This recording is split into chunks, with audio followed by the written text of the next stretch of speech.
once an artist is educated, once their team is educated and everyone's speaking the same language, money is always the next part. It's always the next bullet point.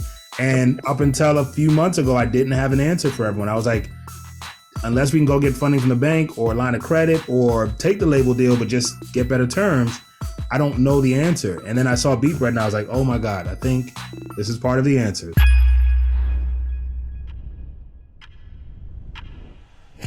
This is it's a running podcast, meaning like I don't really do like super fancy intros and all of that. It really is the whole genesis where it came from. I'm a producer myself. I ran a recording studio for years. I've developed dozens of artists, and just over time realized that artists really need help. Right? I think you guys understand that with your company. Yes, they do. Oh boy, yes, they do. And I don't just mean the finance part. 100%. And so it's so. We should probably get into this later, but like making an artist the CEO of their own business when they really just want to make music is sort of tragic in a lot of ways, right? It's like, okay, forget like writing those heartfelt lyrics and coming up with the best middle eight you can. Now figure out like how to run a Spotify campaign and how to, maximize your digital marketing dollars. And it's like, damn, that's tough. That's tough. But no, man, it's I just recorded an episode with my guy Kokai. He's an artist. He was the president of Grammys, and he said a phrase that I was like, yeah, I'm stealing that. He said, let art. Like, right. Let the artists just be artists. And right. and when you mix the business, it usually ends up becoming harder. So we started 24/7 Artists, which is our company, and the podcast is public facing version of that. Just in service of educating artists, connecting them with the right resources, helping them manage that thing you're talking about. How do you become a CEO, business owner, artist, booking agent, venue promote, all these things while trying to maintain your creative spirit? Yeah. And listen, if to me, the goal is like get a good manager at some point, right? Let somebody else take that piece of it on. You be the artist, let the manager be the manager, but you got to manage yourself to start with. Yeah. It's very rare that a manager is going to sign up to somebody who's got big zero going on. 100%. So our audience, just so you know, is that artist. They're independent artists. Right now we skew a little younger, so I'd say like 18 to 25. But we deal with people who are in their 40s and 50s and older. We have managers in our community. We have producers, engineers. So everyone tied to that ecosystem. And they're all just looking for answers and resources. And when I saw what you guys presented or what you presented at Digilog Day, shout out to Drew, I was like, my mind was like I shut down because I was there for I was mentoring. I had like mentoring sessions and I actually was late for one of my sessions because I got stuck watching you. I was like, this is game changing. Like and so I ran and did my mentor session. I came back and you had already left and I was like, oh God, like how do I get in touch with him? Like, so, shout out to you because I was not that hard to find, by the way. I was a random person that reached out and you hit me right back, which I appreciate. You didn't know me from Adam. I said, to this podcast, you booked it right away. So thank you again. No, dude, of course. We're trying to get the word out. We sort of we want to build credibility and spread the word at the same time. You spread the word before you've got credibility. Everyone's like, who the heck is that? Right. Yep. But if you just spend your whole time building credibility, you're not spreading the word, not enough people find out about you and you die. So right. We're working on that steady balance of like, keep the wheels turning, but we're really just starting this year to go, hey, look at us over here. Look, we've done 500 deals now. That means something, right? Yeah. We have $100 million fund. That means something. So yeah, it's good timing for all of us is what I'm saying. I'm excited. So we can kick it off. Matthew Tilley from Beat Bread. Tell that 24/7 artist community first who you are and then like what Beat Bread is before we get into like our convo. Well, the first thing to just not to confuse anyone, don't be confused by this strong Brooklyn accent that I have. I am talking to you from the tri-state area. Actually, I'm in New Jersey, just outside New York, but I am British. But I moved to New York in the year 2000. I am very old. You can probably tell. And I was working for Universal Music at the time. They moved me to work at Island Def Jam in New York in 2000. And I was there for 6 years, and then I moved to EMI, where I spent another 6 years, and doing international marketing. So mostly taking US acts and spreading them around the world. They tend to like to have non-US people doing that, because you have a bit more of a mindset of like, how does the rest of the world think? Which the US is, some people get it, not everybody gets it, you know. And then I did a couple of other things, then ended up back at Universal Music Group, 2016 to 2020, working with a guy called Peter Sinclair, who is the CEO and founder of Beatbread. And it was while he was at Universal that he kind of had this idea, and we started working on it. Okay. I love it. So you have a label background, Island Def Jam 2000s. That's like Ludacris era. That's how I do eras by the artists. Ludacris, Ja Rule, DMX. Now, you won't be surprised to hear that it was Island Def Jam. I was mostly working on the island side. Okay, guys. Reasons you could guess. I was the Bon Jovi, Sum 41. Got you. Okay. So, yeah. Where the bigger budgets were. well, yeah. I mean, listen, Bon Jovi was the biggest act on the label, no question about that. But Jay-Z was putting out records. Ja Rule was putting out records. Ashanti was having massive hits. Like, this wasn't, you know, Def Jam was killing it back then. So yeah, they just kept me away from that. I didn't really have the qualifications. So you're in the label system. You meet a guy who's like, "Hey, I've got this concept," and even then, that would have been pretty early. Because the independent scene, which always existed, I just told someone the other day, independent was a bad word in our industry then. Like in the 2000s, if you said I'm an independent artist, that was like saying I'm a broke artist. Now it means power and strength. But like 15 years ago, independent meant like, oh, you just haven't made it yet. Like, oh, you're still trying to get on. Right. So explain how like even this concept would have existed, I guess, then. I mean, it wouldn't. You do. Streaming has changed everything. I mean, everything. And to be really basic about it, there used to be, if you wanted to be successful, you can measure success how you want, but have a meaningful career, even make a living from your music, right? You pretty much had to be signed to a label. Why? Because there were two things that really brought an artist money, was having records on the radio and having CDs in the stores. And one obviously fed the other, right? And without that, you didn't have a career, really. There's people at the margins, right? But for 90% of artists, if those two things weren't true, you didn't really have a career. And the labels had a stranglehold on those two situations. They had a stranglehold on the relationship with radio, and they had a stranglehold on the relationship with Walmart and Target and Tower Records, if anyone remembers that, right? They were the ones who could put your CD in the stores. So unless you were signed to a label, you were just like running up against the wall the whole time. And then streaming came along and changed everything. Streaming said, and you know, these amazing DIY distributors like DistroKid and TuneCore and Too Lost and all these places where you can go upload your music basically for free, suddenly said, if you can use streaming and social media, right? Because the streaming was just the sort of the facilitator. The social media was the thing that allowed you to spread the word. Suddenly it says, if you're good enough, if your song is that song that the first time everyone hears it, they're like, oh my God, I have to tell 17 people about this. This is the best thing I've ever heard. You can be a star. You don't need a label anymore. So that's what changed. And that's what Peter noticed, right? Peter is not a lifelong music guy. He's been in a bunch of different startups, none of which are anything to do with music, but some of which got successful by solving problems that consumers had, or that, you know, businesses had, or whatever it was. So he's a problem solver. And he saw at Universal, firstly, the way streaming was completely changing the industry, right? But secondly, that lots of artists signed to Universal didn't want to use all the services Universal had to offer, which is sort of priced into their deal, right? We can argue all day about whether record deals are a good deal or a bad deal for the artist. But one thing is certainly true, is that they come with a whole bunch of services priced into them. You sign a deal and there's a radio guy that wants to work your record. There's a promo person, there's a PR person, there's a digital marketing person, there's a merch person if you want them, there's a VIP tickets person, there's a fan club person. You've got all these things. And Peter realized that half of the artists were saying, I don't need that. I got a team. I got a guy. That's how I got here. I only got signed because I already got a team who built me up to the point where you paid attention to me. I want to stick with my team. I don't want to use your team. So then he realized, well, some of these artists are just really here to get the check from the label so they can hire their people.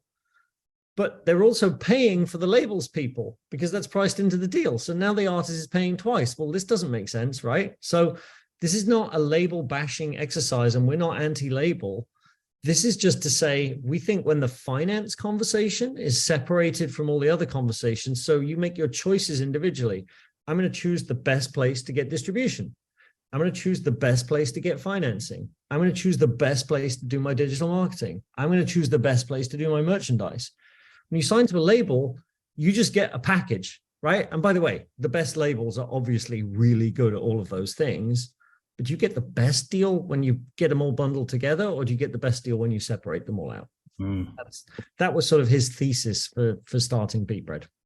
It's an amazing thesis, and one that, again, the reason I expedited this convo and because I feel like you guys are right on the cusp of that boom that we all feel is happening in the creative economy, with the more power and control that artists and their teams have, and the more clear they are, the more these tools make sense.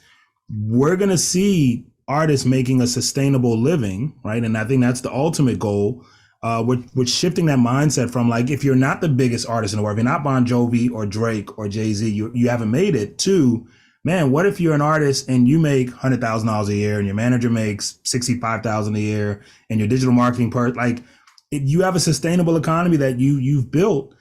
You have people on your payroll, you have subcontractors, and you have IP that lasts forever. Yep. But the funding, right? The thing, if there's two things that we help artists with at 24/7 Artists, it's education. So one, what are masters, what are royalties, what is publishing? Get you past that. And then two, the next question is always, where do I get the money to do this now that I know how to do it? Right. And that's the one that I've always been stuck on, because I can only help with so many artists personally. Right. So explain to me now, like, okay, I'm an independent artist. I hear this podcast. I'm excited. How do I use Beat Bread? I've got, 3 albums out that I've put out over the last 5 years. I've got music I've recorded. I've got a team. I've got some traction. What does this look like? I'm going to start. I don't think it's bad news, but I'm just going to start by setting the baseline. You do, so people don't go running off straight away. To use Beat Bread, the first thing you need is a little bit of history. And by that, I mean, you've had some songs that have been out for at least 6 months. You've got about 10,000 monthly listeners on Spotify, and you're making at least about $100 a month in streaming income, right? If you're brand new, you just recorded a song you're really excited about, you haven't uploaded it yet, or you have, but you've got 10 monthly listeners or 100 monthly listeners or 1,000 monthly listeners, you're too early even for us, right? But if you're hitting those sorts of numbers, and by the way, if you're hitting those sorts of numbers, you're not going to get hundreds of thousands of dollars from Beat Bread, right? That's the other bad news. And I'll come back to that in a minute and why we think that's the correct answer, not the wrong answer, right? But if you got all those things, you literally go to beatbread.com, you type in your artist name, you give us an email address, and with about 20 minutes, we'll be coming back to you, ask you to create an account. And that just means setting up a password, right? So you can log back in and check your numbers, and we will be showing you estimates of the advances you can get. Now, I'm going to keep talking, you do, because I don't know, I feel like I'm giving long answers to your questions. But so what's going to happen is we have 8 full-time data scientists. This Beat Bread is basically a data science company. I said I've worked at labels. I convinced myself I'm working at a music company. I kind of am, but we're really a financing company that's aimed at artists, right? And it's all based on data science. So we've built this algorithm. I say I haven't done any of it. We have these really smart data science kids in St. George, Utah, where I was just at our company retreat we were talking about before we started recording. But anyway, they've built an algorithm, and the algorithm looks at hundreds of thousands of data points on you, the artist we're looking at, but then also compares it to billions of other data points we have in the system about other artists, other geographies, other formats, all the different social media, all these things. And then actually on a track by track level, it makes a prediction about how each of your tracks is going to perform over the next 15 years, right? And we know now we're 500 deals in, we're actually really good at this, right? We're really accurate. That's good news for some people. It's bad news for other people, because some people are like, oh, how come I'm only worth this? I'm like, there is no one here listening to the music going, we think this guy sucks, or this girl's not cute, or any of those things. It's data science, and data science, right?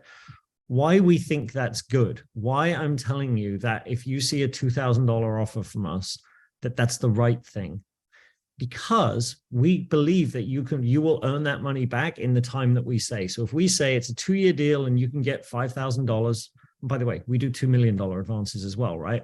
But what I'm saying is we advance the amount of money to an artist that I was going to say we believe, we don't believe. Our data science says, and we know it's right most of the time, that the artist will earn that back in the period that we've said. One of the many challenges with taking money from a label or a distributor is you can argue and negotiate with them and get a giant check.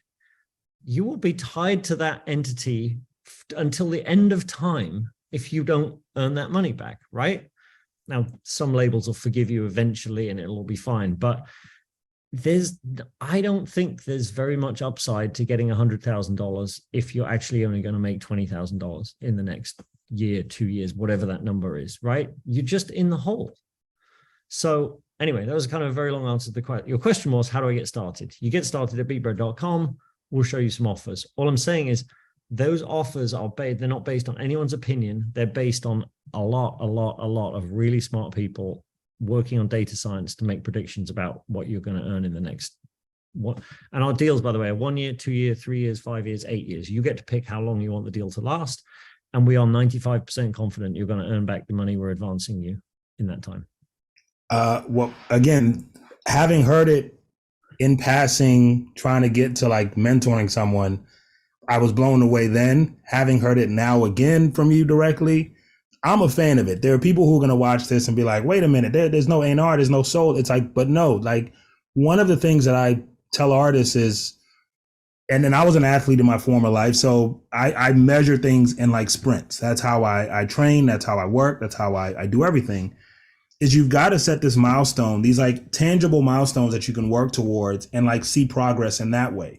So, you know, if you run track like I did, if you run a 23-second 200 and the world record is 19.3, you don't go from 23 seconds to 19 seconds. You go from 23 seconds to 22.7 seconds. Like it's incremental, but if you can figure out how to chop it down that way, that's how you become a world record holder. Well, it's the same in business and specifically in funding. What you said is 100% true. If you need money for your career, you as an artist, of course, if you won the lottery and you had $100 million in the bank, that's great. But you wouldn't know what to do with $100 million. You wouldn't be any more successful because of it. In fact, you would probably regret how you spend that money.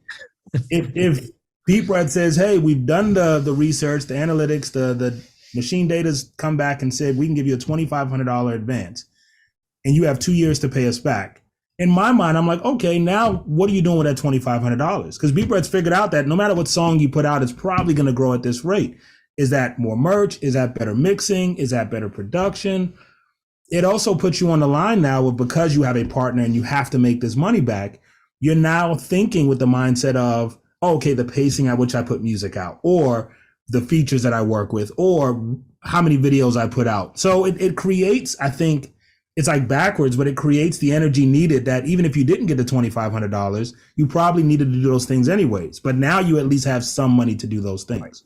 Right. So I know there are people who are going to watch this and I'm sure the comments will go crazy. But from me, the person that you're coming to and saying, hey, big brother, how do I do this? What do I do?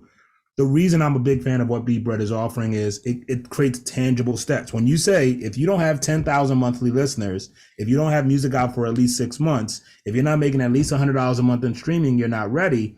Don't take offense to that, artist. That's your first milestone. Right. And if you're at 100 monthly listeners and 10,000 is the goal, much like track, don't figure out how to go from 100 to 10,000. How do you go from 100 to 1,000? Right. How do you go from 1,000 to 2,000? And then when you hit the 10,000, the beauty of it is you figured so much stuff out in your career that you're that much more ready for whatever BeatBread offers you when that day comes. And that, you do, is one of the reasons we don't put any stipulations on how you can spend the money. We're not here to tell. If you got to the place where our system says you're worth something, we think you're smart enough. You figured something out. So we're just going to give you that check and it's up to you how you spend it. Now, I can give you advice all day long. I worked at labels, right? But I'm not actually here to do that. And we don't want to do that. But I'm just saying, it doesn't come with like, oh, this much is for your living expenses and you can spend this much on marketing. Like, we leave that entirely up to the artist, because we believe that if they got this far, they can figure out the next part. That's beautiful. But I'd also really advocate to any artist, get help, right? Whether it's from you, there's a bunch of websites out there with resources. I know you do, you have a bunch of resources you do, but go read, go learn, go talk to other artists, go be smart about this. This is the music business, guys. And it sucks that if you're an artist, you also have to handle the business, but it's the only way you're really going to be successful, unless you're like, you just hit lightning in a bottle, which every so often somebody does. I love it. So now let's go through the next step. So I've gone there, I've put in my offer. Let's say I'm successful and I do get a let's say $2,500 advance. So this is great. I get 2 years to pay it back.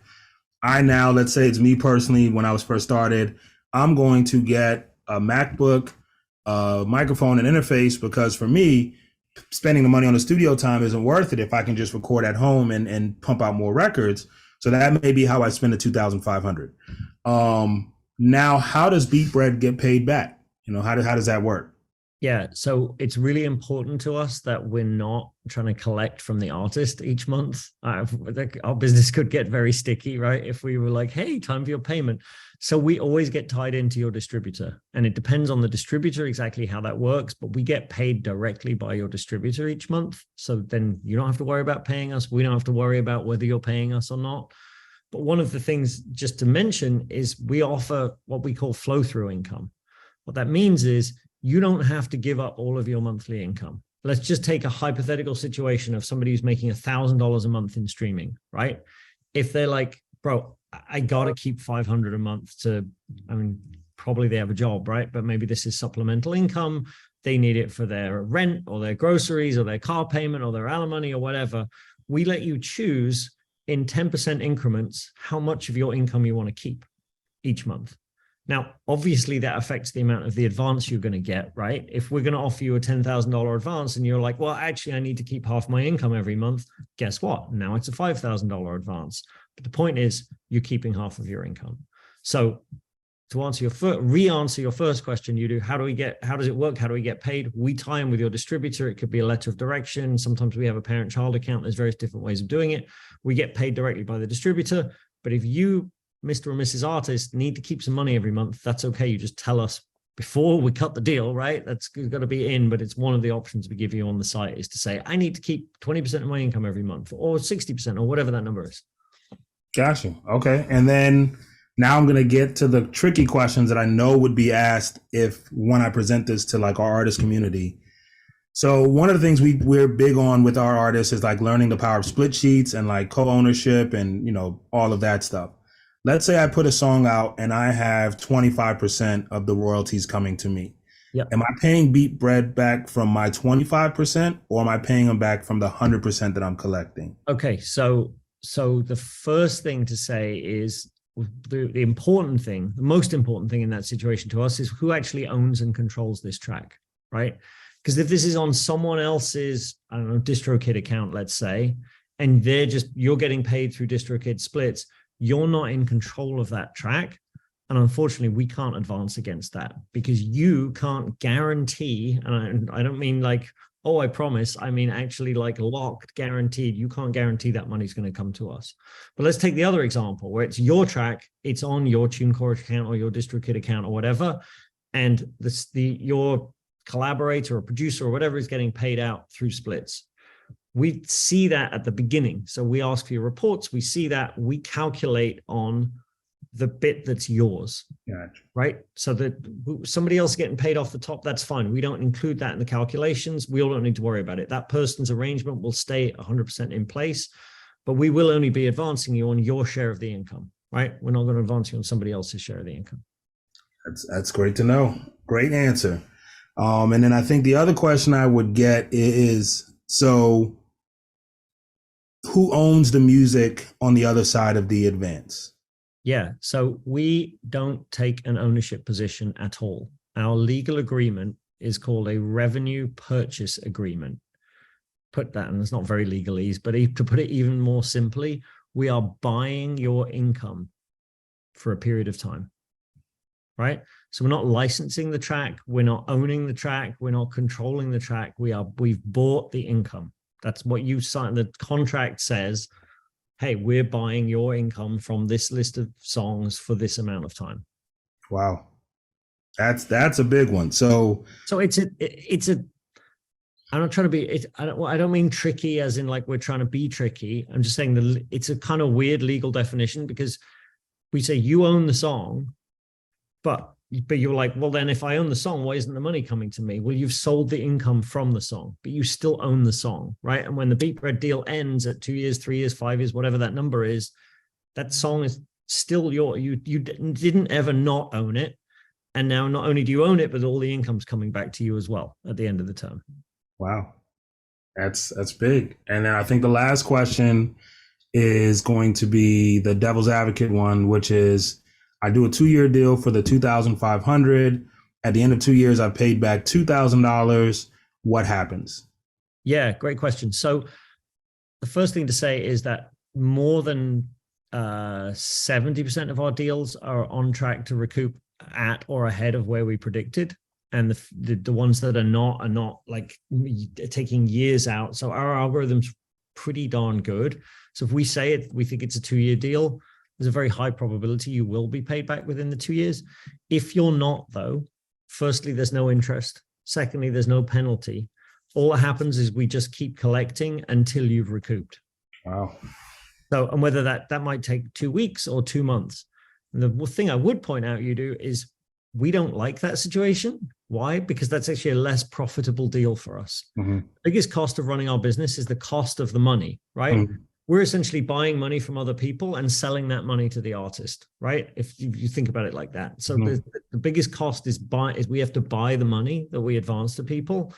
And if you, Mr. or Mrs. Artist, we thought you were going to have our money for 2 years, but you've actually got our money for 2.5 years. That money cost us more, so that deal became less profitable. The point I'm trying to make is, if we say it's a 2-year deal, this is not a bait and switch of like, oh, we'll tell them it's a 2-year deal, but actually we'll keep them locked up for 2.5 years. You go one day beyond 2 years that it takes us to recoup, that deal starts to become less profitable for us. So that is not the game here at all. Okay. But yeah, to answer the question again, if you take a little longer to recoup, no interest, no penalties, the amount you owe can never go up. It's always going down. But if it takes us another week or 2 weeks or 2 months to recoup, then we just carry on collecting until we're recouped, and then you're good to go. So hopefully by this part of the convo, people are understanding why I said this is a game-changing movement software company, because I honestly believe, and I told Drew this, I could see the labels using you guys. Like I think eventually, like I could see, and it may not be the big three, but I could see like the labels of tomorrow, which will be, I have that Def Jam feel, that kind of like independent but radical feel, but they need funding to support their artists, and their artists already have teams, and the labels are really just kind of like a brand / manager / whatever. I could see Beatbread being a part of that equation and just like simplifying it for everybody. Well, I'll let you into a secret, Drew. Drew, I don't. Sorry, you said Drew. You do. Confusing me. I'll let you into a secret. They're not labels, but if you're distributed by United Masters or Symphonic or some other people, and you go on their site and you see something that says funding, and you click on it and you think it looks a little bit like Beatbread's interface, but it says United Masters or it says Symphonic on it.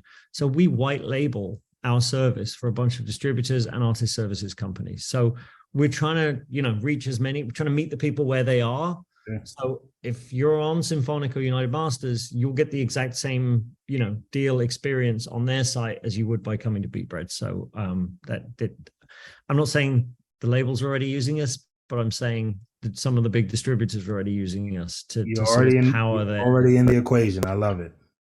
Man, yeah. This is amazing. Again, we have a few thousand artists in our community and growing. And a good chunk of them definitely have the metrics you discussed. So I'm excited to get this episode out. I'm excited to share with them what we're doing. I know we talked about doing a webinar demo in our community sometime next year. So we'll definitely schedule that so that people can actually see the interface and see you kind of walk through that demo. Yep.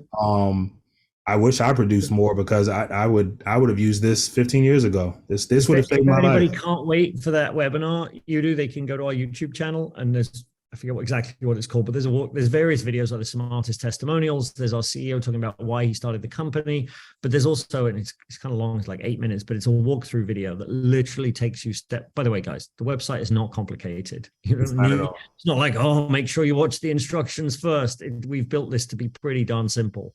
But if you do want the instructions, there's a video on our website, on our YouTube channel that will literally walk you through step by step how to get all your. I love it. And again, I know specifically I have an aunt who's going to watch this and say, but where's the soul in it? So I know that's going to be kind of like the A&Rs and the record men, the label folks or women who are known for, hey, they found that artist or they broke that artist or they discovered that artist.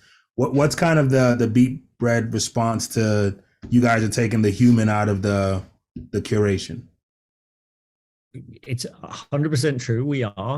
We think those people are amazing. People who have that golden ear, they can spot the hit or stand in that smoky club at 1 a.m. and be like, that girl's a star. I'm going to make them. We think those people are extraordinary. And we know we are not those people, right? So if we invested our money based on our ears, the money would all be gone very fast. So I'm saying, if you can find someone that believes in you and is ready to write you a big check and have this cigar and say, kid, I'm going to make you a star, fantastic. You can also find plenty of stories where those relationships went wrong eventually, right? Because again, I'm going to make you a star means here's my head of marketing, here's my head of promotion, here's my head of PR. You have to work with all of them, whether you like them, get on with them, vibe with them or not. There's room for lots of different ways to do this, and we've just picked one that we know we can do really well. And that doesn't mean we think the others are bad. It just means we know we're not good at those ways of doing business. I love that answer. Man, Matthew, I appreciate this call. I've learned more. And I'm excited to share this with our community and however I can help you guys. I know we'll do some stuff together in the future, but however I can help, I'm here. I'm more than likely spreading the word. If you go do your research, guys. This is like this might be a little, but we just raised $100 million fund to go invest in artists. Does that mean we're writing giant checks to kids in their bedroom? No, it doesn't. It means we're still sticking to the data science. But what it means is people believe in what we're doing now. We've proved that it works. We're 500 deals in and we're only 2 years into this business. We're growing really fast. We're doing more than a deal a day on average at this point, but we got a whole lot more growing to do. So it's spreading the word and it's just getting the news out. This is powerful, man. I'm excited to be a part of it. Thank you so much for being on the podcast. We will do much more together. I assure you, I'm more likely going to white label it and put it on our community because it's once an artist is educated, once their team is educated and everyone's speaking the same language, money is always the next part. It's always the next bullet point.